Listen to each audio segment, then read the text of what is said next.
भूत की कहानी। औरत और लड़की की आत्मा। साल 1950 का यह एक चौंकाने वाला किस्सा रानी बाजार का है।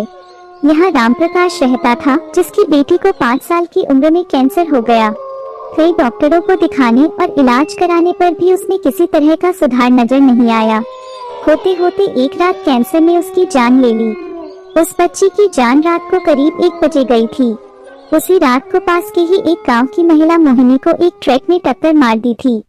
मोहिनी के परिवार वालों ने पूरी विधि के साथ उसे अंतिम विदाई दी। अब बच्ची के परिवार वाले भी उसे दफनाने के लिए जंगल जाते समय अचानक से उस लड़की के शरीर में हलचल हुई। सभी हैरान हो गए कि मृत लड़की का शरीर कैसे हिल रहा है। थोड़ी ही देर में लड़की जिंदा हो गई और उसके परिवार वाले खुशी खुशी उसे अपने साथ घर ले आए। किसी को इस बात की भनक नहीं थी कि उस लड़की के अंदर उसी रात ट्रक से टकराने वाली मोहिनी की आत्मा घुस गई थी। बच्ची जब से मौत से लौटकर आई थी, तब से ही उदास और चुपचाप एक कोने में बैठी रहती थी। एक दिन उसकी माँ ने उसे खुद अपने हाथों से खाना खिलाया और मामा के घर लेकर जाने की बात कही। खाना खिलाकर उसे अच्छे से तैयार करके वो उसे अपने मायके ले गई। रास्ते में वो बच्ची जैसे ही उस ट्रक के हादसे वाली जगह पहुंची, तो उसने अपनी माँ को कहा कि मेरा गांव इधर है। माँ ने उसकी बातों पर बिल्कुल गौर नहीं किया और उस बात को हंसी में टाल दिया। कुछ ही देर में वो अपनी बेटी के मामा यानी अपने भाई के घर पहुंच गई। 1-2 दिन बाद मामा जी के घर के आसपास ही बच्ची के अंदर घुसी मोहिनी को अपनी पड़ोसन सिमरन दिखी। उसने जोर से उसे नाम से पुकारा। सिमरन ने पलटकर देखा तो एक छोटी बच्ची थी।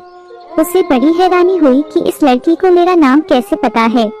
तभी मोहिनी ने अपने साथ बीती सारी बातें उसे बता दी। उसने कहा कि मेरे परिवार वालों ने मेरी मौत से ही पहले मुझे जला दिया था, इसलिए मेरी आत्मा भटक रही है। उसी दिन इस लड़की की भी मौत हो गई थी, तो मैं इसके शरीर में घुस गई। सिमरन ने ये बात अपने गांव जाकर सबको बता दी। पूरे गांव वाले और उसके रिश्तेदार मोहिनी से मिलने के लिए उसी बच्ची के मामा के घर के पास पहुंच गए। उस लड़की के अंदर रह रही मोहिनी की आत्मा ने सबको एक एक करके पहचान लिया। कुछ देर बातें करने के बाद वो अपने परिवार वालों के साथ अपने घर चली गई। अब उस लड़की की माँ बच्ची को घर में न देखकर परेशान थी। जब उसे पता चला कि वो कुछ लोगों के साथ दूसरे गांव गई है, तो वो उसे बुलाने के लिए चली गई। अपने परिवार के साथ खुश मोहिनी ने वापस आने से मना कर दिया। पास के ही लोगों ने उसे समझाया कि तुम्हें दोनों परिवार के साथ रहना चाहिए, इससे सभी को खुशी मिलेगी। तुम किसी एक परिवार को दुखी नहीं कर सकती हो। इस बात को सुनने के बाद लड़की के शरीर में रह रही मोहिनी अपनी माँ के साथ वापस आने के लिए राजी हो गई। अब वो दोनों परिवारों के साथ खुशी खुशी रहने लगी। कहानी से सीख, जल्दबाजी में किया गया है कार्य अधूरा रह जाता है, इसलिए कोई भी कार्य करने से पहले उसे अच्छे से देख परख लेना चाहिए।